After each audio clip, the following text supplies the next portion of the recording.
Fala galera aí do terceiro ano, tudo bem, gente? Hoje a gente vai continuar os nossos estudos sobre o regime militar e vamos falar hoje sobre o governo Médici, tá? Vamos abrir então aí o livro na página 57 e vamos começar os nossos estudos. Vamos embora! Bom, gente, aí na página 57 temos algumas coisas interessantes que a gente precisa destacar. Aí temos o nome completo, né, do Médici, é o general Emílio Garrastazu Médici. Ele foi nomeado presidente em outubro de 1969 e durante o período do governo dele vai surgir novas formas de repressão. Vão começar os anos de chumbo, que é um período onde a violência foi muito grande, onde a repressão foi ainda mais forte, como por exemplo, vários artistas foram exilados, exibição de filmes foi proibida no Brasil, denúncias de tortura, gente, foi enorme. Olha aí para vocês verem, em menos de 3 anos do governo Médici, 2.500 denúncias de tortura contra 1.500 denúncias acumuladas diante, né, da repressão dos outros governos militares. Então, olha a diferença, 2.500 denúncias feitas que aconteceram durante o governo de Médici, tá? Então, para a gente perceber o quanto que essa violência e a repressão dos militares foi fortíssima durante esse período do governo Médici. Para demonstrar essa repressão, o governo Médici ele criou na ilegalidade a OBAN. O que era a OBAN? Era a Operação Bandeirante. O que seria essa operação? Esse centro, né, essa Operação Bandeirante, é o Centro de Investigação e Tortura do Regime Militar. Aí vocês estão vendo a foto do local onde que era a instalação da OBAN, lá em São Paulo, tá? Era nesse local aí que eles faziam as torturas, que eles faziam investigação de pessoas que era contra o governo, então, interrogatórios de uma maneira muito violenta, tortura mesmo, né? Recebeu o nome de Destacamento de Operações de Informações, Centro de Operações de Defesa Interna. Então a gente tem aí a sigla DOI e CODE. DOI é o Destacamento de Operações de Informações e o CODE, Centro de Operações de Defesa Interna. Eles instalaram um local, né, para cada estado teria um local específico do DOI.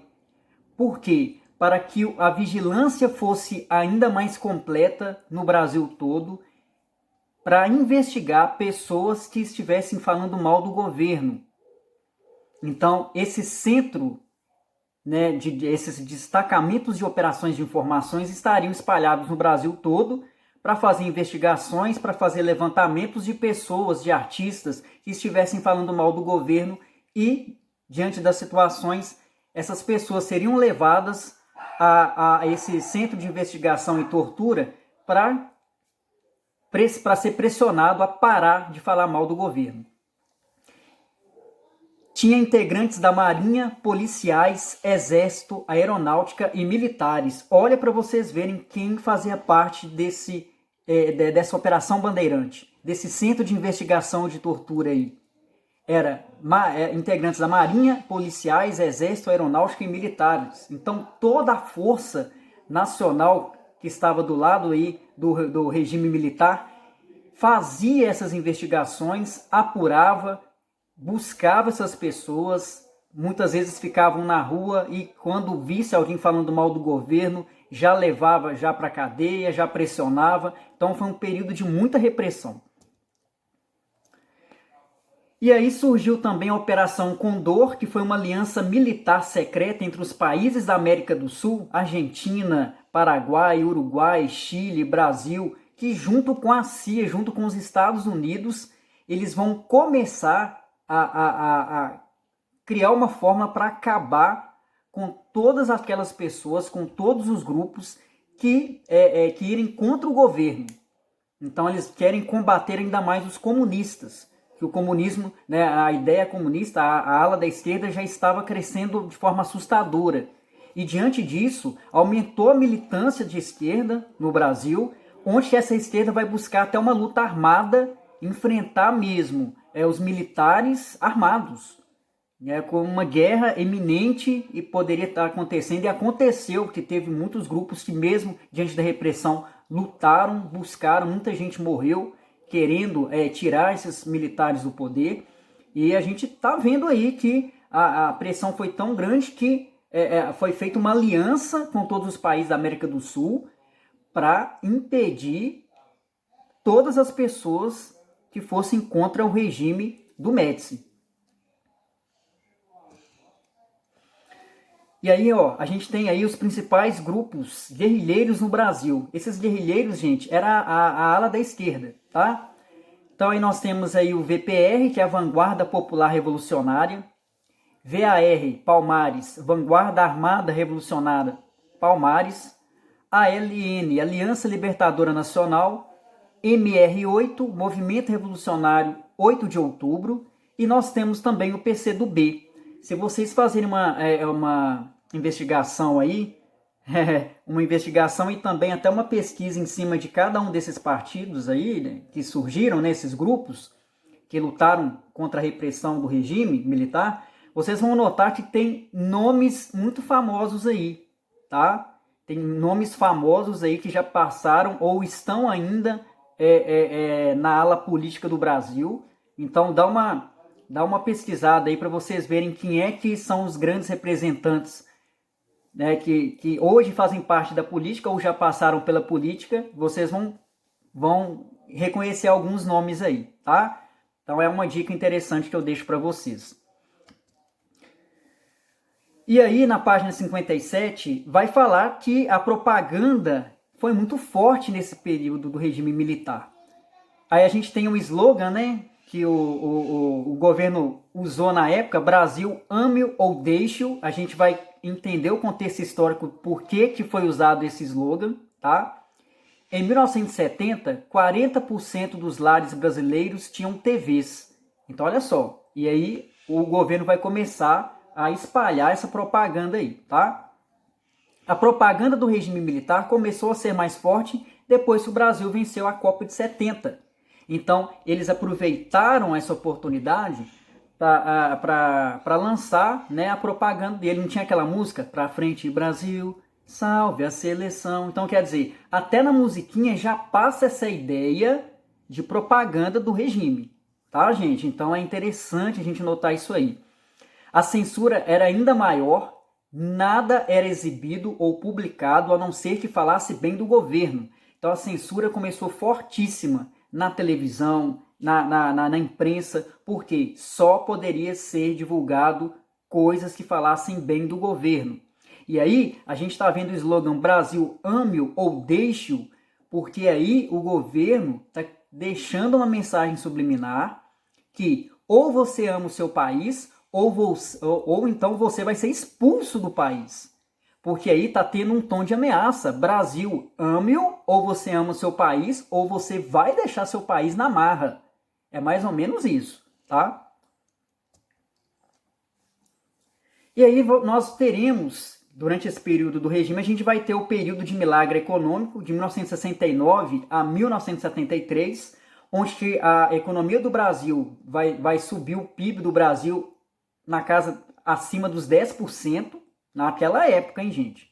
As pessoas consumiram mais e puderam comprar ou o primeiro carro, né, principalmente no período do JK no poder, muitas pessoas conseguiram comprar o primeiro carro, mas nesse período de 1969 a 73, tinham pessoas que tinham a possibilidade de comprar até 2 carros, para vocês terem uma ideia. Só que por trás desse milagre escondia problemas. Dependência do petróleo estrangeiro, o Brasil ainda não tinha uma fonte grande de petróleo aqui. Dependente de uma base agrária para exportar os produtos, no caso da soja, o Brasil ele não tinha uma base já preparada para ele exportar para outros países, né, principalmente a soja, e o Brasil ficou muito dependente diante desses fatores, tá?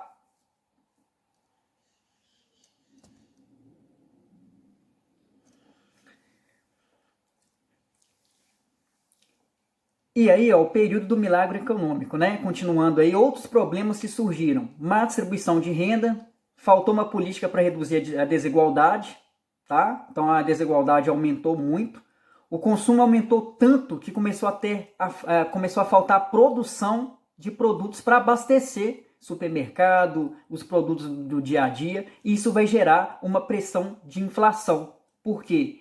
As pessoas vão procurar determinadas coisas, não vão encontrar, e quando encontrar vão estar num preço muito absurdo e não vai ter como consumir. Médici falsificou os números reais da inflação, reajustou os salários dos trabalhadores, repondo menos da metade das perdas provocadas pela desvalorização do dinheiro. Então, o que o Médici fez? Ele falsificou, ele modificou os números da inflação aí, reajustou o salário dos trabalhadores para que pudesse ter uma possibilidade de comprar as coisas, tá? Isso na tentativa de compensar os trabalhadores para consumir aquilo que ainda se tinha de produção no país.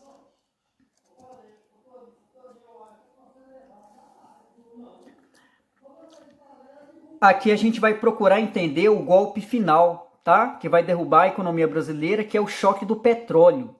Em 1973, os países árabes embargaram petróleo para o Ocidente. E essa crise vai tomar conta do Brasil e do mundo por falta do petróleo. O que vai acontecer? O mundo árabe vai embargar o petróleo para todo o Ocidente porque viu os Estados Unidos apoiando Israel, gente. E por conta disso, eles vão fechar as portas, o petróleo não vai ser exportado para outros países.